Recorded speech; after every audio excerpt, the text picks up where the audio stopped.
Stephanie White, her wonderful, wonderful, wonderful coach, was asked about her winning this award, this honor. What do you think Stephanie White did? Do you think Stephanie White was excited? Do you think she was happy?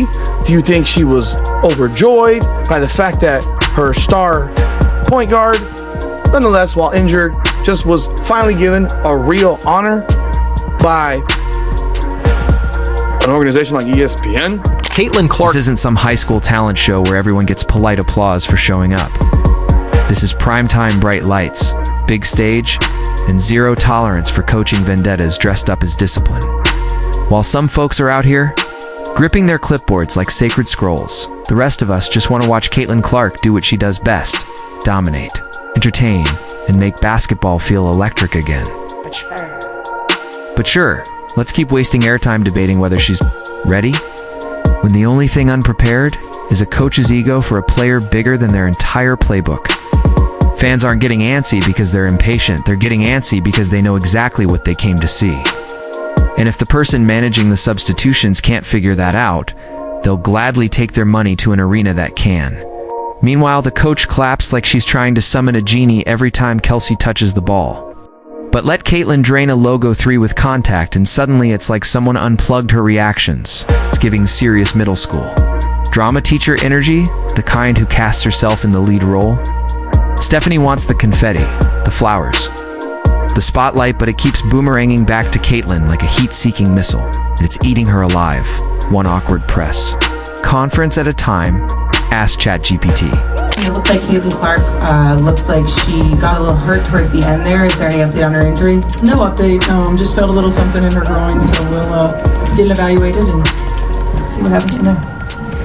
Yeah, just kind of to follow up on that, looked like she was kind of grabbing at her right groin area. Is that the concern? Yeah, if that's the one she was grabbing at. I don't know which one it was, but yeah, I mean, that's it. Here's the kicker. When the seats start thinning out because the star is strategically stapled to the bench, the same folks who framed her as a problem will be the first to cry about ratings and lost media buzz. You don't rip up the league's lottery ticket because you don't like who scratched it. It's surreal watching coaches try to flex on someone who's owned every arena she stepped into since college.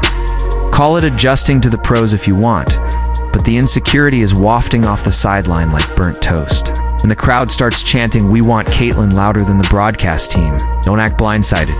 You lit that fuse. This league doesn't need another sermon about my system over everything.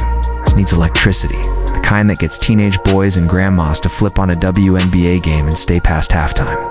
Keep running these ego trips, and fans will start treating schedules like tour dates. If the headliner's not on stage, they're not showing up either. Style now, would it? I'll let you listen in on what Stephanie White had to say when she was asked about this after they got drop kicked by 21 points. I'll let you hear. You be the judge. And it's becoming painfully obvious who's genuinely focused on winning and who's just threatened by rising stars. At some point, it stops being about player development and starts looking like a personality contest where the only thing growing is someone's bitter streak. Let's be real. Coaches with fragile egos have no business managing generational talent. It's like handing a Picasso to someone armed with a paint by numbers kit and a grudge. The league has been waiting years for this moment. National visibility, viral highlights, crossover fans flooding in from college arenas. It's finally here. And what do we get? Power plays so petty, even a middle school gym teacher would roll their eyes. Suddenly, being the most watched, most talked about, and most mimicked player in the league isn't enough. Now we're supposed to measure her worth against some arbitrary, gate-kept definition of earning it. Meanwhile, the scoreboards, lit up, merch is flying off shelves, and attendance numbers are smashing records that sat untouched for decades. But sure, let's all pretend this meteoric rise in viewership has nothing to do with her. It's totally unrelated. Stephanie White is a garbage human being. I am done trying to defend this woman in any way at all. So if you are white, Stephanie White was asked about Caitlin Clark getting WNBA Player of the Year. For those who don't know, she won that award at the ESPYs, and she got WNBA. ChatGPT said, "There's a reason fans are lining up for overpriced popcorn and nosebleed seats that need a telescope to see the action and spoiler alert. It's not to marvel at someone's textbook off-ball screen or a zone defense crumbling into mid-range clanks. They're showing up because Caitlin Clark might casually dismantle a defense while tying her shoes. And when she's not doing that, she's generating more buzz than a playoff game with free Chick-fil-A. Let's talk ticket refunds, because we're creeping into dangerous territory where if certain players aren't on the floor, the arena's energy nosedives faster than a Netflix show after season 2. These fans didn't drop serious money just to witness passive-aggressive coaching feuds or watch a star get benched under the guise of strategy. What we're seeing is the energy of a jealous valedictorian who can't believe someone skipped grades and still crushed the final. We'll say it's about earning your spot, but let's be honest. What they really mean is, how dare she leapfrog the line we've been grinding in for years? This isn't about merit. It's about insecurity dressed up as coach speak. The same folks preaching team dynamics are the ones secretly watching her highlights on loop while pretending not to be impressed. And if you listen closely, you can practically hear the passive-aggressive whistles through the screen. I don't know if you noticed or heard about it, but during the game, Caitlin got honored as the WNBA Player of the Year in the ESPYs. Just what does it mean to have her impact so far? I mean, there are a lot of really good players in this league, and she got honored as the best player in the league by the ESPYs. Yeah, I mean, obviously she continues to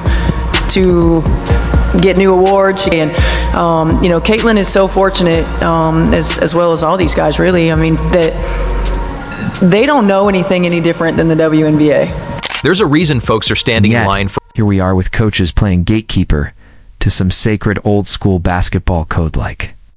Caitlin Clark didn't just launch the WNBA into the spotlight faster than a Kardashian controversy. The irony? While arenas are packed with fans in Clark jerseys, chanting her name like it's a rallying cry, some coaches still treat her like a sideshow, a distraction. And what, your team blowing an 18-point lead in the fourth quarter? I believe it's Stephanie, UPOS. Are you kidding me with this? This is her head coach, and this is why I said, and I've said this before, y'all, the Fever went old school WNBA. You cannot trust them. They went old school with their front office. They dialed it all the way back, bringing in Kelly, bringing in Amber. Stephanie is the epitome of old school WNBA. This is a woman married to a man, goes into the WNBA, and is now with a woman. Does that not sound? I mean, I never released a video, but I did it. So for those of you that don't know, real quick. And let's get one thing straight. Caitlin Clark wasn't in the league right now. Conversation around Kelsey would still be a niche podcast topic, tucked somewhere between crocheting for beginners and unboxing vintage toasters. No shade to Kelsey, she's a phenomenal talent, but the spark, the ignition switch that's lit this entire league on fire, rhymes with greatness and pulls up from the parking lot. This surge of attention didn't magically appear because someone upgraded the camera angles. It's because one player stepped on the court and made the whole world stop scrolling. That kind of gravitational pull doesn't come from average. Ask ChatGPT. Welcome to Keep the Vision, man. Make sure you like, comment, subscribe, share the channel, hit that bell notification for your boy. Appreciate all the support we've been getting. Listen, man, this Caitlin Clark versus Stephanie White thing could turn ugly, and it could turn ugly fast, y'all. I have to be straight up with y'all. Trust me, just thinking about this coach is enough to make your stomach turn. And no, it's not because her name's hard to pronounce.